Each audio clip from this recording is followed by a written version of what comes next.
ñu ngi fii yëmbal dafa am kuy seet si tey ñu ngi buntu kër mais du ma leen ko wax topp leen rek ñu dem xool.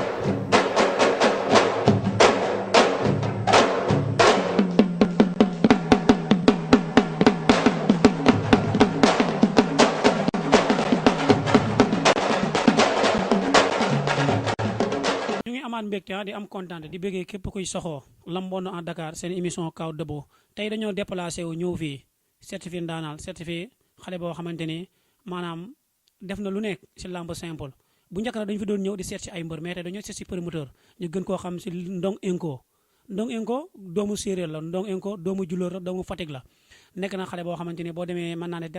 départemental Kaolack wala ñu ne départemental Nioro bi mu ngi fay def ay lamb mu ngi fay tëgg ay combat yoo xamante ni ay mbapat la di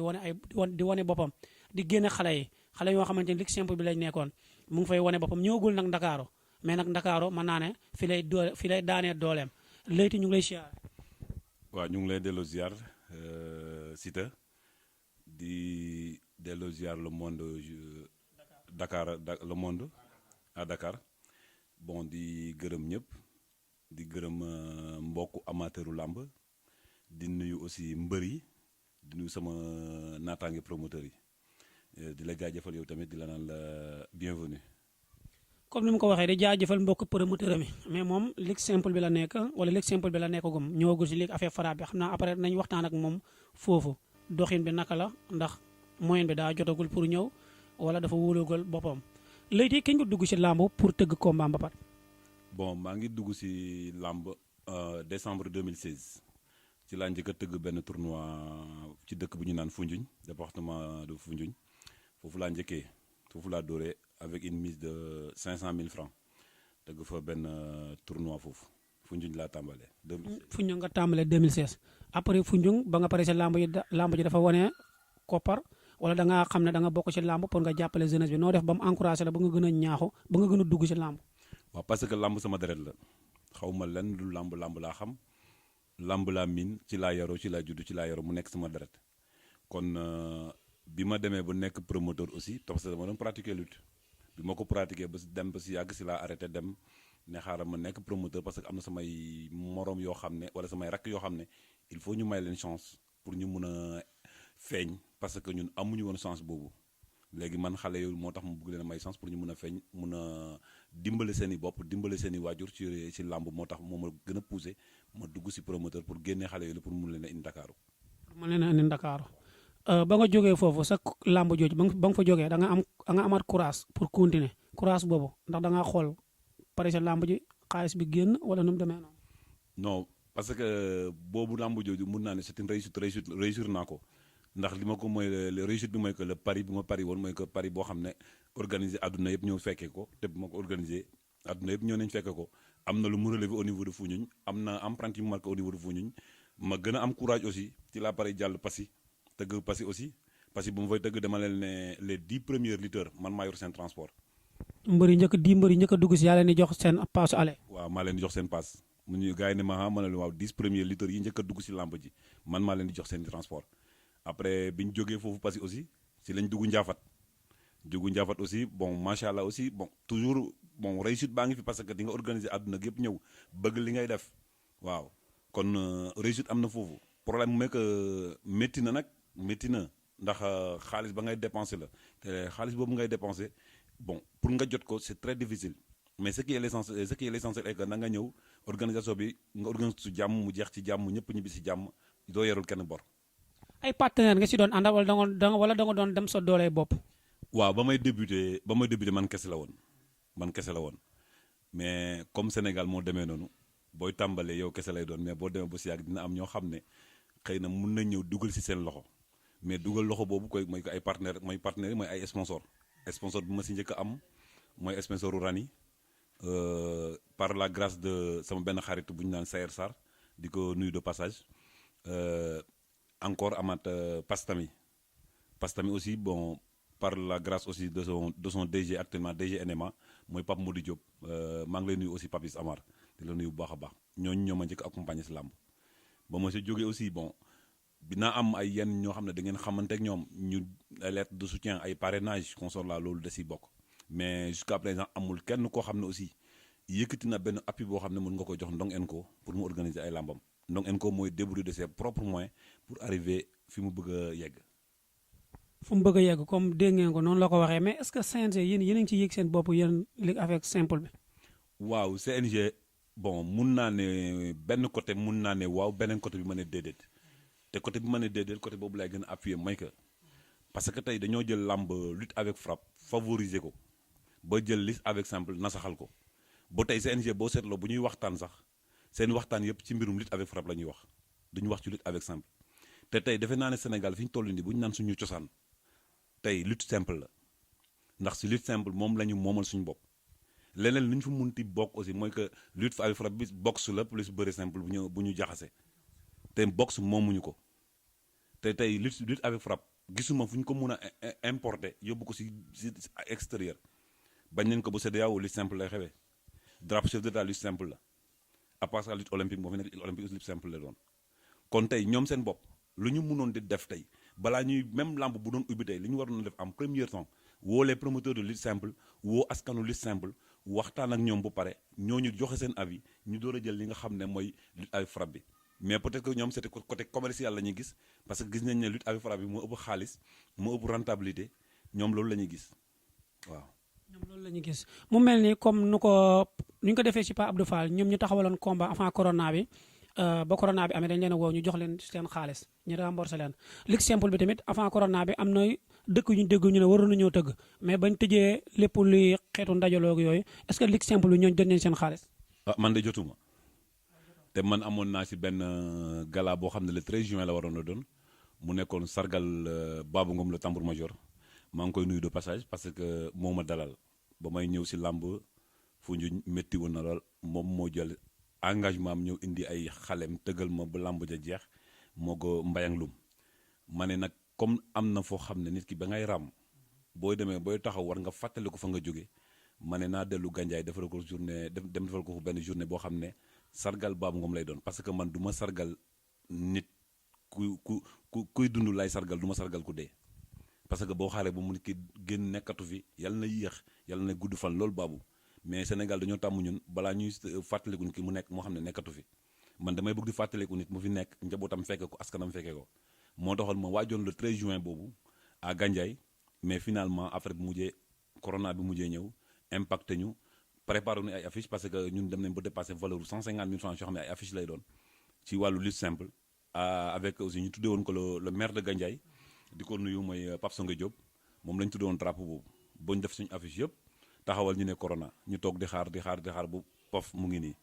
ba léegi man jotuma xaalis te dégguma sama mbokk promoteur bu lutte simple bu ne jot na xaalis. ah yéen amu leen promoteur ligue simple yeeg ana seen président. am nañ président suñu président maa ngi koy nuyu Ablaye sama jarbaat Ablaye Diop Boussoum maa ngi koy nuyu bu baax a baax di nuyu aussi Grand Manga moo nekk vice président CNG de lutte simple moo fa nekk vice présidence Ablaye Diop nekk président des promoteurs de lutte simple. ba ma ko contacté di wax naa ko ne ko Ablaye mu ne ma ne ko dégg naa ne CNG woote nañ mais ñun ñëpp mënuñu teew mais dafa am doléance yoo xam ne tam man am na loo xam ne boo koy def man dama lay yóbbante ngeen boole ko seen cahier de doléance mooy que ngeen wax CNG ne mënul jox askanu làmb yëpp xaalis mais man sama xalaat bu gàtt mooy que képp promoteur wala mbër wala askanu làmb képp koo xam ne amoon nga licence daaw nañu fexe subventionné licence yooyu ñu renouveler licence bi te duñu fay dara parce que tey boo bëggee jox askanu làmb mbër yi daf si am wàll promoteur bi am si wàll ménager yi am si wàll kon ñooñu boo leen bëggee jox tey coow la indi wala di nga jox ñi ëppale ñi jot wala ñiy bañ a jot mais pour que ñëpp jotoon dañu war na xool daaw képp koo xam ne renouveler nga sa licence daaw CNG xam nañ ko ñu woo la ne la indil sa licence ñu renouveler la ko lii participation bi ministère du sport ministère wala état moo ko participer si ko askanu làmb mais fi mu nekk nii ñii ne na làmb ji xaalis génn na ñii ne nañ jox nañ promoteur li avec frappe yi. avec frappe bi moom jox nañ leen ba ku si nekk laal nga ñii laal nañ 2 millions kuy laal 5 laal na 5. ah bon ñun de laalaguñu kon xam nga loolu mooy que diviser parce que loolu mooy indi division dañuy diviser parce que tey am na ñoo xam ne bu ñu amul compréhension dëgg mun na indi xulo mun na indi jàppante te promoteur de lutte avec frappe yi aussi bien promoteur de lutte avec frappe parce que ñaari askan ñoo ci am. dégg naa authentique ak xaw ma promoteur président des promoteurs de lutte avec frappe ak président des promoteurs de lutte authentique waaw xaw ma ndax ñoom ñaar jot nañ xaw ma jotuñu loolu yéen a ma ci gën a placé yéen journalistes yi kon nag côté boobu franchement ministre bi na bàyyi xelam bu baax a baax na bàyyi xelam bu baax a baax si li muy def. parce que ministre bi tamit recevoir na leen yéen promoteur ligue simple yi. waaw bi mu woowee ñëpp ba ñëpp waxtaan ba pare si la door recevoir promoteur ligue simple bi ñëpp. dafa woo waaye axlu làmb ñëpp ba ñëpp lijjanti ko ba pare mu doog leen a woo yéen. dafa woo ñëpp ba ñëpp pare sama président bi ne ma ne ba benn jour ma ne ko mu ne ma Matar de moo ñu woo suba ne nañu ko wuyu si ñun promoteur ligue simple yi ma ne ko gis nga ko askanu làmb yëpp waxtaan nañ léegi ñu door a ñëw encore retourné si waat si ñun ñi nga xam ne ñu ni promoteur ligue simple nee na ñun ñëpp promoteur yu ndaw yi parce que xëy na teguñu 40 millions 50 millions si làmb ji mais li ñuy teg ñoom seen bopp promoteurs yi bu ñu ko ñemee nañ wàcc àll bi teg ko ba xool parce que ku nekk dafa am loo xam ne foofu ngay dooree tey CNG aussi nañu ba mooy ministre du sport ak ku mu munti doon membre du CNG bu ñuy defati loo xam ne ci làmb la nañu tàmbalee ji fa nga xam ne foofu mooy source ba source làmb Sénégal mooy lutte simple nañu tàmbalee si lutte simple jox ñu gëdd jox ñu cër gi ñu war a jox ñoom joxuñu cër dañuy jàppe ay promoteur falaa yoo xam ne console la te dañoo dem CNG fay suñu licence nekk ay sénégalais comme les autres ñooñu fay seen licence ku nekk ak li nga war a jënd moom ngay jënd boo demoon ci marché ba tey yor sa xaalis da ngay ndugg la ngay togg ji moom ngay ndugg kale aussi la muy togg ji moom lay ndugg kiy togg ji ceebu jën bokkul ak kay togg ji ceebu ginaar ñoom xëy na ceebu ganaar la ñuy togg ndugg ceebu ganaar mais ñun ñëpp acteur du marché lañu parce que ñun ñëpp suñu xaalis lañu fay dugal ñun ñëpp dañuy jàppale ay mbër te tey promoteur de l'IFAP yooyu ñuy favoriser tey ku ci munti tëgg sa combat sa bésu combat mun tawee si 10 combat 20 mbër nga mun a boole ñu bëre ñun bu ñu tëgg mun nañ am à 80 à 50 à 80 litres yoo xam ne dañuy taw si biir làmb ji moment boobu acteurs yi fi nekk yëpp jaaykatu gerte yi ñuy wax ni t-shirt yi ñuy defar enceinte bi ñu am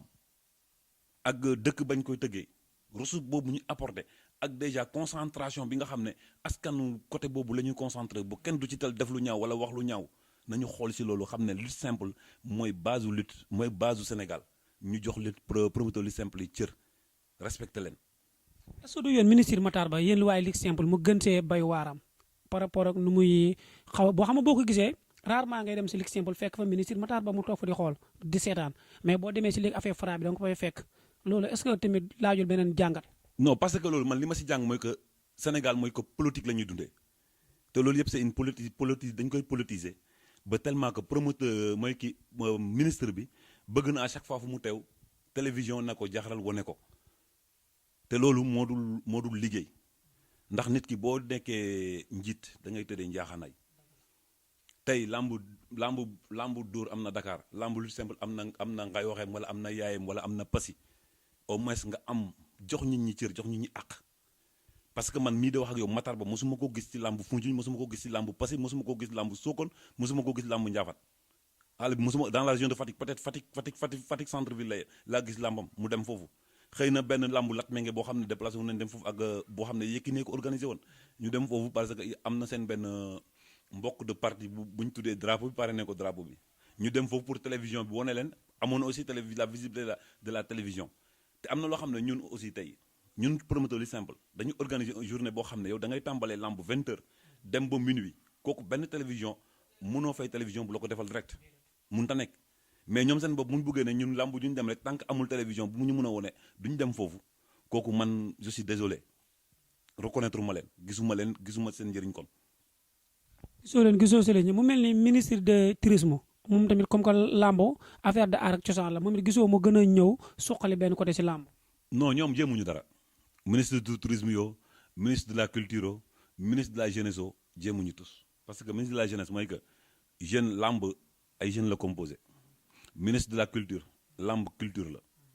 parce que di nga fekk di nga ci fekk ay wéy di nga ci fekk ay bàkku di nga ci fekk ay ngemb di nga ci fekk danse di nga ci fekk art di nga ci fekk lépp kon kooku tey devait être le premier ministre de la culture devait être le premier à se présenter ñëw wane boppam ministre de la jeunesse ñëw ne xam ne lii jeunes yi la dama war a jàppale jeunesse bi ànd ak jeunesse bi mais bu concentré sur ruqam toog foofu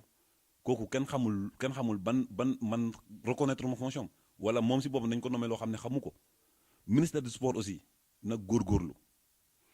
am na loo xam ne man damay dégg ñi ñaan ministre du sport est le meilleur ministre du sport. waaw dañ ne mooy meilleur des ministres des sports mu ngi liggéey boo xam ne dafa mucc ayib chaque jour nga dégg ko waaye làmb ñenn ñi di ko wax naan lu mu fi def. d'accord ma ci loolu peut-être qu'il est présent benn reconnaissance lay am si moom ci dégg naa ci nit ñi nee nañ bés boo ko wee même bu ko jotul moom dina rappeler kooku reconnaissance boobu la am mais quant à tey sportu Sénégal doxul. da nga ne doxul. parce que muy tabaxal ñu arène nationale bi. tabaxal lu ñu arène nationale. arène nationale gisoo ko bu nekk Pikine. non ñoom ñoo waxoon ne l'État a dépensé un budget de 32 milliards pour une arène nationale mais après man sama réflexion bu gàtt ñu baal ma mais man defe naa ne ñun Sénégal bu ñu tabaxoon arène nationale ba pare arène bi ñun ñoo koy ubbil suñu bopp wala président Macky Sall ubbil ñu ko mais bu ñu dematee bu ñu tabaxal ñu arène nationale ñu ne arène nationale booy dugg foofu ñu nga gis don de la Chine kon loolu am na lu muy nirool te loolu ñoom seen bopp war nañu see leeral te aussi ñu dem ba moment boo xam ne arène bi même boo demee luyee ji ko ay chinois ñoo la koy luyee ne la heure bii lay jeex heure boobu bu jotee sa combat buy jeex heure boobu jotee sa bagage sa doo ko ramasser chinois yi fay seen lam kon loolu arène boobu est-ce que ñun ñoo ko moom wala est-ce que ñun ñoo ko tabaxal suñu bopp et suñu état tabaxaluñu ko ci ñoom la tombé d'accord mais tabaxaluñu ko la deuxième chose est que ñi koy wax ne ko tu es le meilleur ministre du sport sportu Sénégal doxul parce que déjà le football sénégalais sax doxul waxatuma la lamb parce que bu ñu toogee bu mënuñu am stade bu baax sax mënuñu ko am ñuy toog di concentré ci benn stade boo xam ne mu nga war a nekk Diamniadio naan nañ am stade de dernière génération boo xam ne xamuñu kañ lay pare actuellement stade Amitié mu ngi nii stade Demba Diop boo fa demee gis nga ko stade Iba Mar Diop gis nga ko ñu ne dañuy defaraat tey boo amee match tey Thiès ngay mujjee dem ci Sénégal ak réew mu toll ñu dem ba am un ballon d'or africain mënuñu am stade bu baax arène nationale bi mu ngi noonu benn arène moo fi nekk à part ça arène Adrien Senghor bi nekk fële arène Adrien Senghor gis nga ko dafa xat kon tey moom si boppam na redoubler d'effort peut-être que am na ay promoteur wala ay mbër yoo xam ne ay seen gaañ lañ gisante nañ mu am li mu def si moom wala mu leen di gunge bu ñu koy tàgg nañ ko tàgg ci côté jikkoom googu mais quant à fonctionnement du ministère du sport le ministère du sport ne fonctionne pas man maa wax loolu. yow léegi yaa wax loolu. yow gisoo daal liggéeyam daal. non liggéeyam côté ministère du sport gisuma ko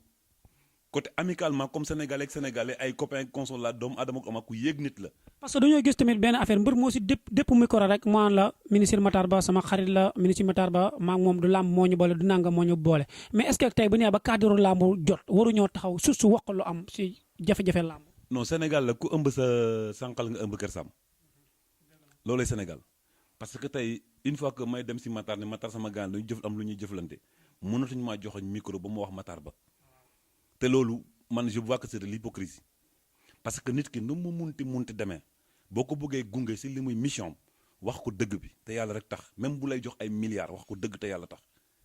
parce que Matar mission au côté du ministre tey bu wàccoon tey lan la ñuy wax ne Matar moom la bàyyi lan. ci wàllum sport. ci wàllu sport lan la fiy bàyyi. arena bële mu ngi ko tabax arena amuñ lu njëriñ. ndax amul lu njëriñ. parce que kan moo fay dem. arena balaa nga fay dem déjà ñaata ngay fay pour egg Diamniadio pour dem foofu ah arène nationale déjà emplacement arène nationale moo rey na lamb encore parce que tey damay xalaat combat Modou Lo Ama Baldé Modou Lo fan lay jaar ak fan lay génnee loolu dañ koy xalaat kon ñoom seen bopp bu ñu demee booy tabax lu mel noonu structure bu mel noonu war nañu xool emplacement boo xam ne yoon yi bëri arène bi li ko gën a rey mooy ko yoon yi bëriwuñu te fi mu nekk amul sécurité te loolu tey ñi war a tëgg tey boo seetloo tey bu ñu tëgg lamb au niveau des stade Iba Mar Diop waa Dakar ni ñuy sawaree taal seen oto ñëw dugg bu lamb ji jeexee mun nga génnee mbedd bu la neex dem ñibbi sa kër c'est pas pareil avec arène nationale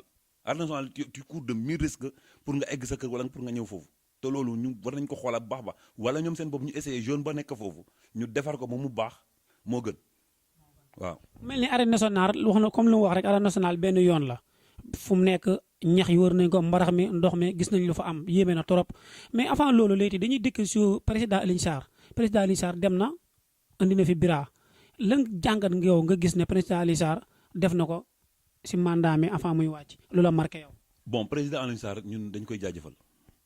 parce que tax na benn mbër bëreetul ba pare ne promoteur bi fayuma sant nañ si yàlla bu baax a baax te aussi recadré na làmb ba làmb di commencé waxtu di jeex waxtu te aussi dem na ba aussi mbër jikko sauvage bi nekk parfois si mbër nekkatul si mbër ndax mbër yëpp fi mu ne nii koo si wax mu ne la am na loo xam ne bu ma ko defee dañ may dagg nga nekk nit di ñëw bëre pour mën a récupérer sa xaalis correctement violence wàññeeku woon na si làmb le président Bira Sène aussi maa ngi koy naan koy souhaiter le bienvenu di ko souhaiter le bienvenu parce que defe naa ne pour mu def lu raw li Alioune Sarr def si làmb dina jafe mais ñun ñëpp nañ ko jàppale ñun ñi nga xam ne ñun ñëpp ñu acteuru làmb nañ ko jàppale si moom aussi bu ko bëggee parce que tey président CNG la d'accord man gisaguma ko gisanteeguñu ñaanaguma ko audience aussi pour gis ko mais na ubbi bunt yi ku ko soxla dem gis ko bu mu xeeb xalaatu kenn na boole acteuru làmb yëpp déglu leen su ko defee rek làmb dina yegg fu ñu bëgg a yem. làmb ak corona ñi naan 8 kilos ñi naan nañ xaar ba corona bi jeex en tant que promoteur na gisee loolu yow. non 8 kilos mun na jig ñi nga xam ne ñoom ñoo jotoon ci xaalis boobu ministre bi joxe mais jigul promoteur lu simple parce que ñun suñu làmb dañ ko basé ci ticket d'entrée te bu ñu demoon si làmb tey ticket d'entrée amul loolu nu ñuy fayee suñu kii suñu parce que tey am na du promoteur lu simple yëpp ñu am sponsor promoteur lu simple amuñu sponsor kon tey bu ñu demoon tey ba nar ko 8 kilos xëy na làmb mun na nekk ci làmb lutte avec frappe te loolu pour ñu def ko état moo ci mun a dugal loxoom état ni mu ciy dugalee loxoom mooy que les sociétés étrangères yi nga xam ne ñu ngi nekk fi di rot ci kaw sénégalais yi xaalisu sénégalais yi waaw bañ a publicité moo tax may wax du ma wax tur yooyu mais am na société ay étrangères yoo xam ne ñu ngi fi na état obligé leen ne leen mun leen nekk ci biir Sénégal di dundee xaalisu Sénégal obligatoirement da ngeen di jël seen 10% ngeen sponsorisé ko làmb ji parce que lu mu dee Sénégal war na fi amee 10 sociétés étrangères loo xam ne buñ sponsorisé woon làmb ci de promoteur mun na tëgg làmb may stade sax sans billet waaw loolu état moo ñu si mun a jàppale def loolu mais tey ñun lu simple mënuñoo def 8 kilos làmb mënuñ ko def loolu moom c'est impossible liñ ñu mun a defal mooy que comme fi mu ne nii nit ñi wax nañ ne distanciation te gëmuñu distanciation bi ñu ngi buruxloo si kaar yi ñu ngi buruxloo ci bureau yi ñu ngi buruxloo fu nekk nañ ñu may ñu tëgg làmb taxaw si bunt bi képp amateur buy ñëw boo yorul masque doo dugg suñu gel mën nañ ko teg si bunt bi ku ñëw raxasu takk sa masque dagg sa ticket dugg ku yorul masque doo dugg. mu mel ni luñ gis jamono ji bu continuer dina rey làmb Sénégal boo xoolee promoteur yaa ngi daw jubali Gambie ñëpp ñu ngi daw koo ci wax mu la mu ngi daw dégg ba yow mi sax dégg naa ñu naan yaa ngi waaj pour dem Gambie yow it est-ce que loolu bu yàggee du rey culture bi Sénégal fii. non Gambie maa fi waroon a jiitu. lu waral loolu. parce que xam nga ñun dañ ma ne Ndong & Co du Ndong & Co Sénégal kese ndax dafa am Ndong & Co diaspora bu ñu demee ba Ndong & Co am Ndong & Co diaspora kon fépp fu ci àdduna bi Ndong & Co am na fa ambassadeur te ñun li ñu gën mooy que jël culture Sénégal dem dugal ko Gambie yóbbu ko Guinée yóbbu ko Mali mais nag jaam ak pexe yàlla ak dogalam xëy na am na ñu jiitu foofu mais loolu sama mëbët yàgg naa ko mëbët bu am na ki nga xam ne mooy ambassadeur Ndong & Co ca Gambie sax waxtaan na ak moom si loolu ba ñu nekkoon ci démarche yooyu après si sama grand Leyti Khady Diouf mooy Rogue production de passage maa ngi koy nuyu waaw moom ba muy dem aussi contacté nañ waxtaan nañ en tant que nit ak rakam mu ne ko moytul lii mu ne ma nii lay defee ñu organiser mu wax ma ni mu organiser ça a été parfait rafet na lool et puis bon yàlla li mu fa am yëpp yàlla na ko muuroo ak njabootam. yow pare nga pour dugg Baara wala pare woo pour dugg. waxuma la Baara sax mais pare naa pour dem Mali. pour dem Mali organiser fa làmb. waaw pare naa pour dem Mali waaw mais Sénégal moo mel noonu c'est que ñun ñëpp xëy na man je suis un promoteur boo xam ne weeruwuma si nit te xaaruma kenn li may def man maa ko jéemal damay propre moyen di débloquer mes propres moyens di daw di daanu ak samay samay quelques ñi ñoo xam si staffu Ndong & Co lañ bokk mais xaaruñu ne diw nañu jox xaalis wéeruwuñ si kenn xaaruñu kenn ku ñëw baax na ku ñëwul baax na l'essentiel li ñuy gëm mooy que fu ñuy war a yegg dinañ fa yegg. nee na l'essentiel lu mu gëm fu mu war a yegg dina fa yegg jeune la am na ambissement bi nekk na xale boo xamante ni comme ni mu ko waxee rek Ndong & Co bi yematul si moom rek dem na ba international mën naa ne foo dem sax wala foo tapé boo duggee YouTube ak fépp di nga ko dégg di nga ko gis. kon lu may ñaan rek mooy askanu làmb nañ ko gën a jàppale kon ni mu ko waxee sponsor yi nañ gën a ñëw taxawu ko may ko loxo nee na pare na waxul Gambie rek mais pare na ba Mali ak Guinée loolu nag suñu état war nañoo mën a xoolaat loolu bu ñu nee promoteur yi daw di dugg yeneen frontière yi di fa tëgg ay làmb te ñun ñu ne culture bi fii la juddoo ñun ñoo ko moom nañ xoolaat loolu de bu demee ba ñuy teg si bët ba xam secret bi est-ce que ñun boobaa duñ ko ñàkk Leyti Ndong la Ndong & Co doomu julóor bi di doomu séeréel moom lañ fekk si woon tey fii këram fas yéene yaatal ak moom si wàllum làmb kon nu mu ko waxee wax na wax ji am solo si affaire stade bi arène nationale bi wax na dëgg fu mu nekk xat na arène nationale bi promoteur yi booy tëgg ñu ne 1 million ngay joxe te ñu ne stade bi ñu lañ ko may loolu it état war na see gën a mën a xool ñu oyofal ko 18h bu ñu la jox wala ñu ne 20h bu jotee dañuy fay lamp yi boo paree wut te ni ku nekk xam na ne boo organisé boo paree di nga renseigner say GS may gars yi lumière mais loolu yëpp amu si kon état na gën a xoolaal surtout ministre Matar Ba surtout yow waaye lamb ñu ngi jooy chaque jour jéemale ko ci yow gën a gestu axlu lamb Leyti Ndong kon kàddu yu mujj yi. waa kàddu yu mujj yi nekk kàddu remerciement ak kàddu njégalu parce que defe naa ne li ñu tax a toog fii mooy que pour defar ñëwuñu pour pointer le doigt kenn ñëwuñu pour saboter kenn mais dañu ñëw pour que sportu Sénégal développé wu yegg niveau bi mu war a yegg. deuxième kii mooy que di jaajëfal staff Ndong & Co. benn question dinaa la ko laaj lu tax média bi sawaruñ ci promoteur simple mburu simple. waa loolu parce que li ma la wax sànq rek la mooy que dañu moom média bi lu ñu bëgg mooy que lu ñor xomm lu sotti ki àdduna ak yëpp xam mooy que parce que tey ku mel ni Pape Odou Fall ñëpp xam nañ ko média bi ñooy daw di ko wër te nit ñi boo demee ba nit ki àdduna xam ko da nga war a jël ñi nga xam ne àdduna xamaguñ leen te ñu ngi liggéey loo xam ne bëgg nañ àdduna xam leen di la jaajëfal bu baax a baax yow parce que li nga def nii jafe ñu ko def le monde à Dakar di la jaajëfal bu baax a baax di jaajëfal sama staff Ndong & Co Ndong & Co national Ndong & Co diaspora Ndong & Co militaire lépp maa ngi koy jaajëfal di jaajëfal sama grand Bira Sarr di jaajëfal waa kër gi yëpp di jaajëfal aussi mbokk Jooñik yëpp parce que je suis le prince de Jooñik kon su ma taxawee fii li waroon mooy que premièrement remercier askanu Jooñik yëpp parce que tey lu ma mën ñoom la lu ma sañ ñoom la te lu ma ñeme ñoom la kon di la jaajëfal yow tamit mon frère Sita ndax maa ngi yow dañoo yàgg lool te depuis ba ngay ngemb la waaw te boo paree nag xanaa nga boole maag sa maam jooju nga xam ne moo la defaloon écran bi waaw nga boole maag moom rek moom tamit mu defal mu mun a dem tëgg ji bu Europe waaw. noonu lay demee mu ngi fàttaliku lu yàgg lu am solo lu neex comme ni mu ko waxee rek yàgg nañ maag moom yëmbal la dëkk ma dëkk yëmbal tey ñu ñëwoon seet si ko amal ak moom waxtaan bu yaatu di bëggee képp koy saxoo la moon en Dakar kon ni ma koy faral di waxee rek ñu daw tous abonné bi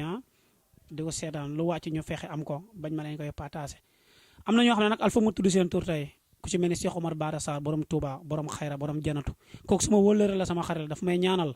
billaahi daf may guddal damay bëccëgal maa ngi koy sant di ko ñaanal yàlla waajuram bu jigéen fi jógee yàlla na suuf oyof si koom yàlla na dee nekk njëglaayam Pa Sarr muy waajuram bu góor maa ngi koy ñaanal yàlla gudd fan ak wér gu yaram maa ngi moom depuis jawbe loon jamono bu muy bëree di sob ba dugg jawbe ñu boole maak góor googu ba bu léegi mu jàpp ma dem ba mu tële mënatul mu boole maak doomam muy continuer di ànd ak doomam kon Pa Sarr maa ngi lay sant maa ngi lay gërëm sa doom ji Cheikh Omar Bara Sarr yaa xam lu nga bëgg yàlla na ko yàlla defal di bëggee képp kuy saxoo Siteu rek waaye du groupe lambu Diaspora bi maa ngi leen di bëggee bu baax a baax ku si mel ne Def Life Matador xam nga plus 33 yi plus 55 yu fa nekk yëpp maa ngi leen di bëggee di leen jox seen wàccuwaay di bëggee sama waay kër di bëggee sama waay famille paaleen bi fii ku si mel ne ay ñoom Ahmed Fall ñoom Assane Fall ñëpp maa ngi leen di bëggee sama gaay kër gi comme ni nga ko waxee dama fi am benn xarit muy Pa Doudou nekk sama xarit nekk koo xamante ni defal na ma lu nekk teraanga bu ne seq nañ ko lépp looy xalaat ñu koy defal góor rek barke alxuraan defal na ma ko di ko ñaanal yàlla fépp fu mu nekk ne si Europe lu mu bëgg rek yàlla na ko yàlla defal